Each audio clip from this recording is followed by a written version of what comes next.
Mr. Gorbachev, tear down this wall. In my lifetime, I have seen the Cold War between the East and the West dissolve. We welcome change and openness, for we believe that freedom and security go together. In my lifetime, I've seen the Berlin Wall come down. There are many people who feel that it is useless and futile for us to continue talking peace and non-violence. In my lifetime, I have seen apartheid dismantled. It is absolutely important that you have the knowledge to serve your country and your people. In my lifetime, I've seen the man of color in the White House. Out of many, we are one. That while we breathe, we hope. And those who tell us that we can't, we will respond with that timeless creed that sums up the spirit of a people. Yes, we can. Thank you. God bless you. And may God bless the United States of America. In my lifetime, I've seen grassroots movements topple governments through the use of social media. I want freedom. Freedom. Only freedom. Freedom. We can come together to heal segregation and redirect civilization to the celebration of diversity in oneness. We can make it happen. I am Brother Ishmael Tete, and I believe that world peace is possible in our lifetime. It begins with you and I now.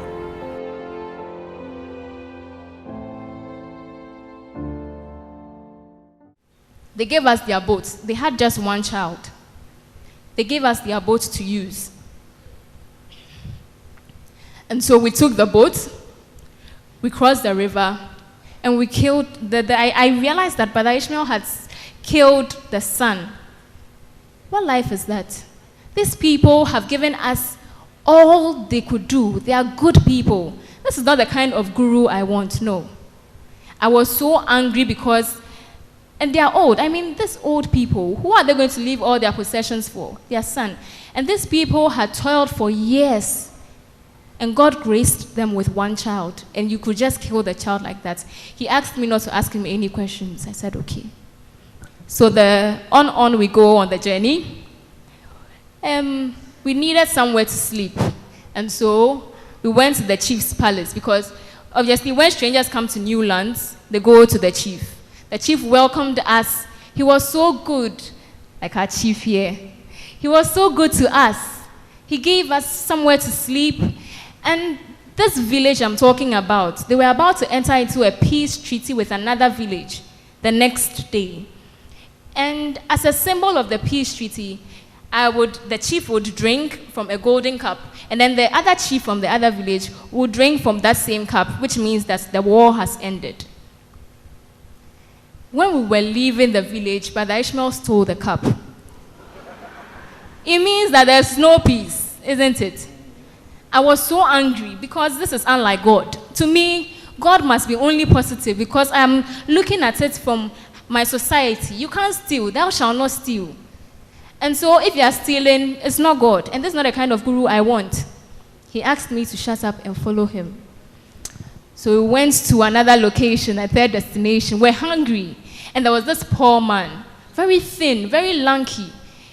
And he called us, gave us hard bread. You know how fresh bread that is not fresh is very hard, but that's all he had. So he gave it to us to eat, and he gave us his hut to sleep in, and he slept outside for the night. But when we were leaving, Brother Ishmael burnt his hut, and this time I had enough of it because I don't want any karmic debt. I can't carry any more karma on me. And he said, you know, Vanessa, this is the problem with humanity. Things happen to people, and you just judge, like you just jump, adding punctuations, full stops, exclamation marks. You're so angry that it is happening to good people. Do you know what happened in essence? The first couple that we met, the old man and the old woman, before God gave them, or before life gave them that child that he had, they were in tune with God. Because they didn't have children, they understood that they aren't supposed to put their entire energy into material things. They sought the face of God in every single thing they were going into. They became motivators for those who needed children like them to find fulfillment within themselves. And that was their purpose for coming to this earth plane. Some way, somehow, life graced them with this child, and they idolized the child. They forgot all about their purpose. They forgot all about their mission and vision, and then they idolized the child. When the Bible says that, thou shalt worship no other God apart from me, they were doing the opposites. We all know the meaning by now. They were doing the opposites. That child was their God. And so what he was trying to do was just to free them from that bondage that they would have come to meet if they had come to earth again. For them to go back to their source, remind themselves of the purpose for which they came, concentrate on the purpose so that when they die, they are dying in glory. Because this was taking place, the place of their God essence. It was taking the place of their purpose. And so he was only liberating them. But we are jumping and we say they've lost a child. We'll do funeral for 2 weeks. Buy a lot of things because you are mourning the loss of a child. Isn't there another intention for which these losses happen? Have we ever averted our minds to that? And that was it. So they were actually supposed to be grateful. The second people, the chief, he had an insider from the other land who had poisoned the golden cup. And so if he drinks from the cup, before it even gets to the other chief, he would die, and the other chief would conquer the land, kill all the women, kill all the men, marry the women, take over the land, and then life goes on. But that's not the plan. That wasn't the plan. This chief is a noble chief who has other means of promoting peace. God wasn't going to see this kind chief go through death. And so to you, you think that no peace is going to happen. Peace is not going to happen because the cup is missing. But God had other plans because he was going to lose his life. And it was so easy for a chief to get another gold cup. So if that day they can't find the gold cup and they get another gold cup, who is being saved over here? But because you don't know the entire story, you are judging. Because you don't know the entire story, you are judging. The third man. Have you realized that often it's good people that a lot of things happen to? It's good. You see someone who is doing things that doesn't resonate well with you, and you're like, hey, it's the money he has. This man is hardworking. He doesn't lie. He doesn't lie to his boss. He's so hardworking, but he can't seem to get a job. What life is this? That it is the good who would go through this. And those who it seems, because we're also looking through a window, that they don't deserve it, they are the ones prospering. This man who was so lanky like this deserved more than that. And so he didn't bend the man's heart just because he wanted to do so. There was gold under the land. And because he's bent it, the man will be compelled to sweep the ashes. And because the land has become hard from the heat, he will till the soil. He will till the soil to build again. And when he's doing that, he will find the gold over there, which will change his life. But because we don't know this, we just judge. And so could it be that the loss that you are going to experience, or the loss that you have right now, you've lost your boyfriend, you've lost your girlfriend, you've lost a job, you've lost opportunities, that you feel like, oh, this shouldn't be so. Could it be that there's a higher perspective? Could it be that there's a higher perspective? Good. That's a judgment. God is one eternal, complete process. God is one eternal, complete process. We forget that he said that God, life that what you hear, said, all things work for the fulfillment of those who have been called unto God. It works for the highest good of those who have been called to God. You didn't bring yourself here. It was a call, and you availed yourself to come to this earth, to play a role. And so if God has called you unto himself, and he tells you that, since I have called you unto me, all things shall work for your good. Why question this? Have you forgotten that all things shall work for your good? Why question this? Now let's go to nature. I'll give you a few instances where it seems that you lose something and it rather serves a greater good. So we see rainfall. We see the water when it's raining. But we no longer have our senses perceive it when it seeps through the soil because we can't see anything. So to us, it's lost, right? But the sun, in its purposefulness, shines down on the soil. The water evaporates. It condenses and falls back as rain, which is for greater good. Have we ever averted our minds to that? You have a stone. You throw the stone into a swimming pool. You can't see the stone anymore. All you see is the water. Doesn't mean the stone has been dissolved or is no longer there. It's because you don't search for it. The water is so huge, so you don't see the reason why you should search for it. But it doesn't mean that it doesn't exist. We have averted our minds to crying. We have averted our minds to the pain that would go through. And truly, we have been given this human bodies, and it's susceptible to emotions and feelings. So once a while, it's normal for you to cry. It's normal for you to feel hurt. But it is the reaction, or if you understand something at a higher perspective, that will be the difference. You don't need to always be in that pit of trials and you are going through emotional turbulence, and for what reason? That is nature for you too. You know, when we talk about death being a loss, so like in my case with my mother, if she does die, I ask myself that, what's again is there to death? 1 Corinthians says that it is raised, it's sown a natural body, but it is raised a spirit body. So if the natural body, it talks about two phases, a natural body and a spirit body. So if the natural body is no longer there, the immortal, eternal spirit or soul, doesn't mean that it's also not there. Have I lost the contact with that immortal or eternal spirit? You know, when you see things at their soul value, you realize that you haven't actually lost anything. Because those things are eternal. They don't die. The extent to which you grow your soul will show how eternal and immortal you are. And so if I don't see my mother anymore, but she has soul value, she has things I can remember her for, she's actually not lost. And these things are the ones which would even stick with me forever. So that when she's gone, I know that she was a loving person. I know my father was a giving person. There's nothing you would say I want and he won't do for you. And that is true existence. When the Bible talks about honor your father and mother,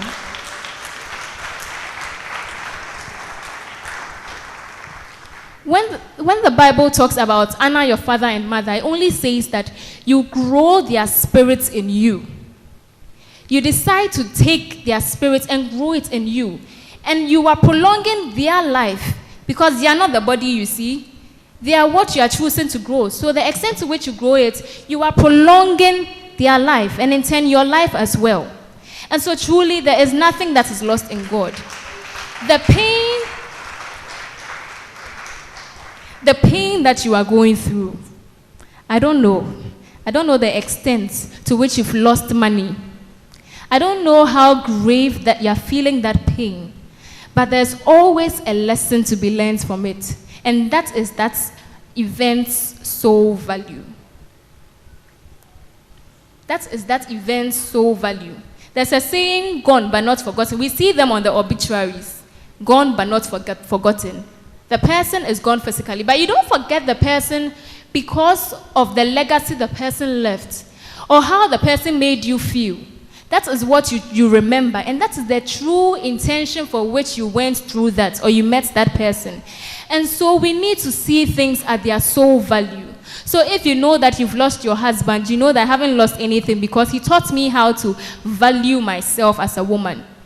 If you lose your job, you haven't lost anything because it was an opportunity for you to learn how to serve life and get contacts, in future. If you lose something else, you haven't lost anything because they all carry their spirit soul values. And so I'll run you through some processes which will anchor you in the truth that truly nothing is lost in life, in God. Nothing is lost in God. Shall we all say it? Nothing is lost. Again.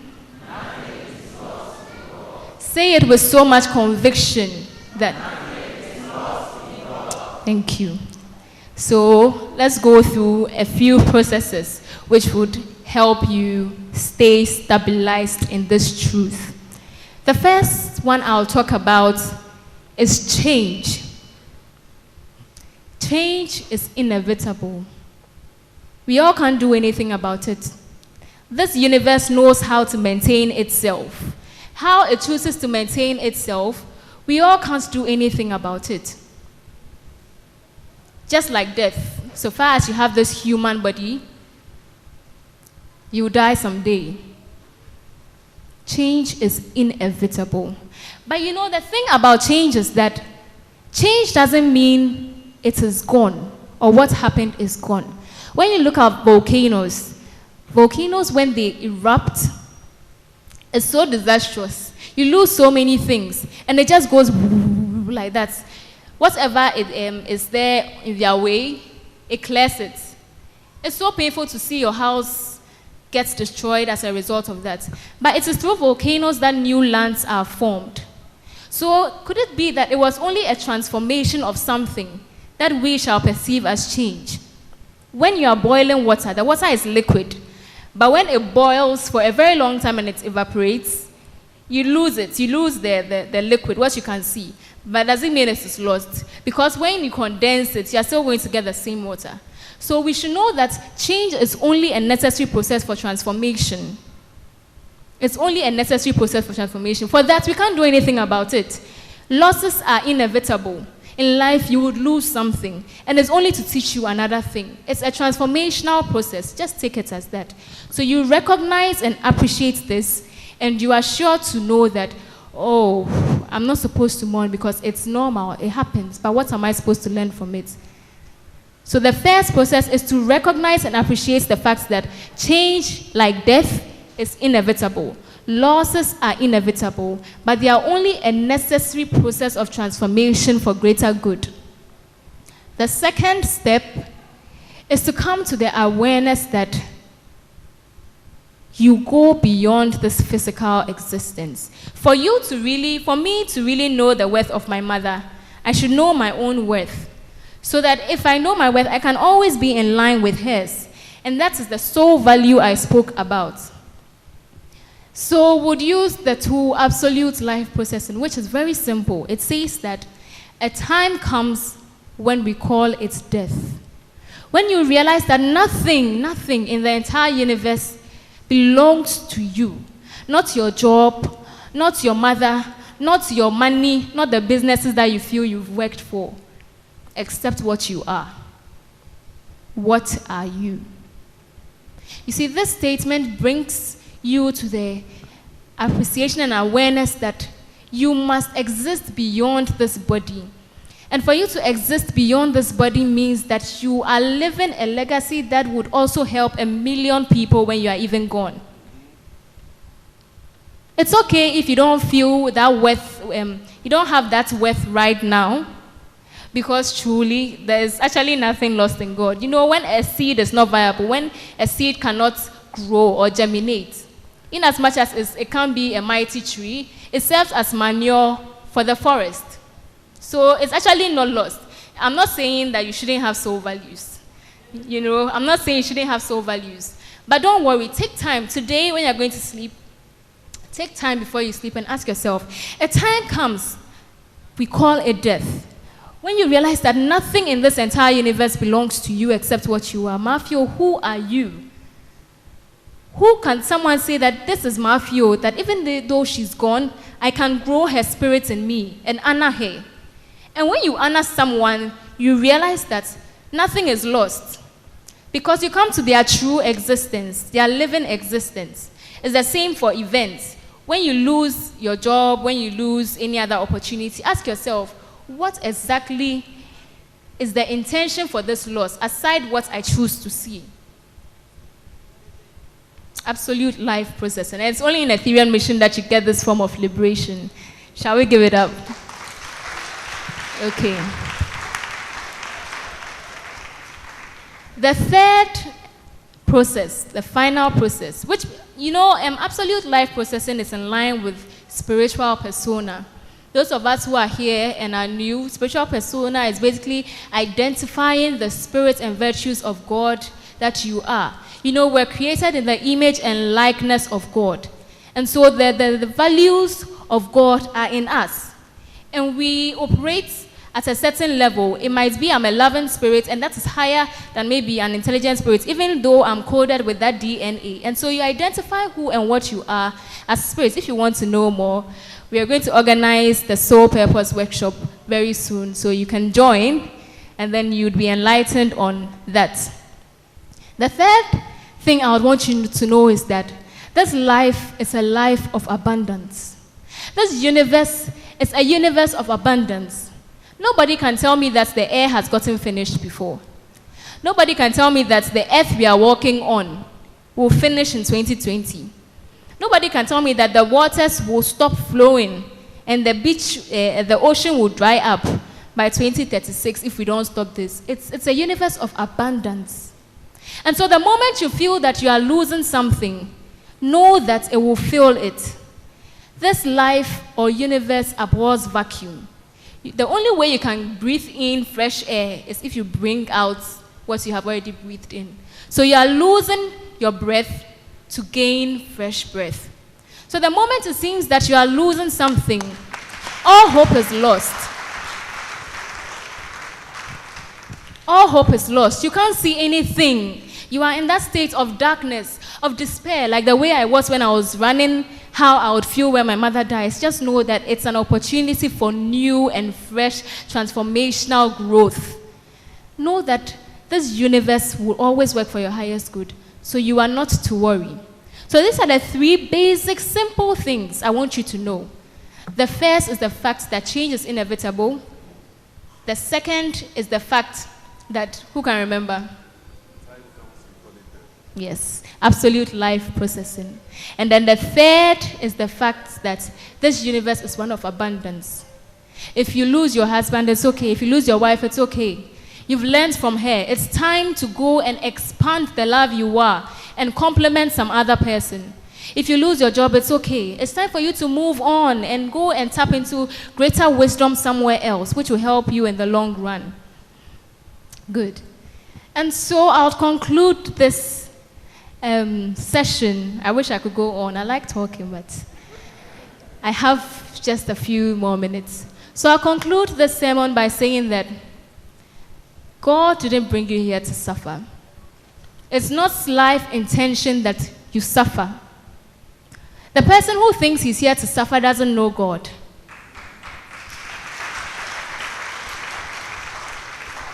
And having established the fact that nothing is lost in God, and the fact that we choose our own realities, and the fact that, what's the third one again? Pardon? Good.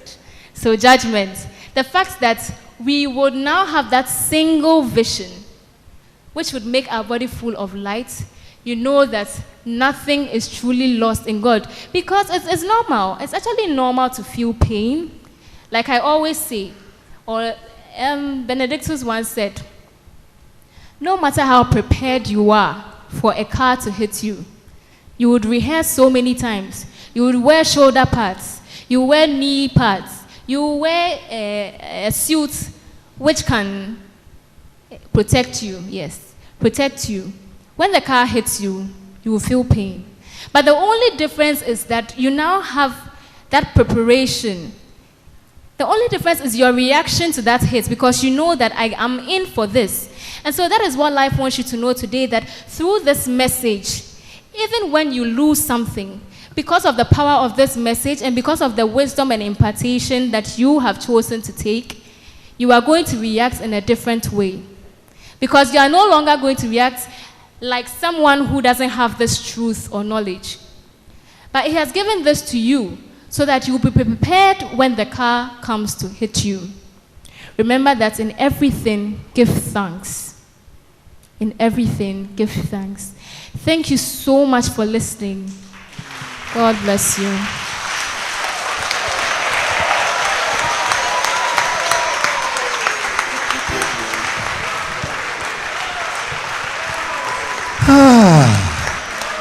Wow! Wow. Wow.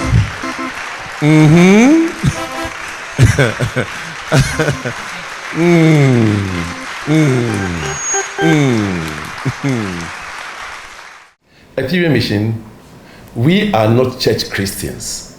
We are Jesus Christians.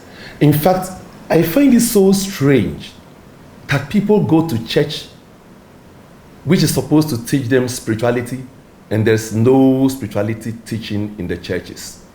The Bible tells us in Genesis 1, 26 to 28, that God created us in his spiritual image and likeness. In Genesis 2, 7, and then God breathed the spiritual you into the dust, and you became a living soul. When we go through even scripture further, the book of Corinthians, 1 Corinthians chapter 15, verse 44, says, there is a natural body, and then there is a spiritual body. 1 Corinthians chapter 3, verse 16 tells you, know you not that you are the temple of the living God, and the Spirit of God dwells in you. There are people who are even afraid of the word spirit. Yet Jesus told us in John 4:24 that God is spirit, and those who worship him must worship him in spirit and in truth. All these confirm to us that you are a dual being. You have a natural human body, and then you have a spiritual body. And for each of these, you need the appropriate education for a holistic life. We receive natural education by secular education. Secular education takes you from primary school all the way to university for you to be able to provide for yourself good food, clothing, and shelter. Yet without the spirit, even the natural physical body is not animated to live. We're supposed to receive spiritual education from our spiritual or religious institutions, such as our churches, our mosques, whatever religion you belong to. But when it comes to spiritual education, almost all religious bodies are empty. I find it strange that you know you are spirit, you go to church for you to receive spiritual education, and you know the church is not giving you any spiritual education, yet people keep going. Wow. That's why I invite you to Ethereum Mission. Like I said, we are not church Christians, we are Jesus Christians. We follow what the Master taught, that you are spirit, and the Spirit of God dwells in you as you. The kingdom of God is within you, said the Master. Meaning, the power, love, and the spiritual presence of God is within you. I welcome you to spiritual study and growth in Ethereum Mission. Ideally, look for any Ethereum Mission branch and start your spiritual evolution. Because the first blessing God gave you was also your absolute imperative. It said, be fruitful and multiply and replenish the earth and subdue it. Meaning that you are the very seeds of God, or the seed that God is, the presence that God is in you as seeds. And you are to grow them into trees and bear fruits of peace, love, joy. That's what the book of Galatians told you, Galatians 5:22 to 23. If you want spiritual growth, then you know where to come to. Peace.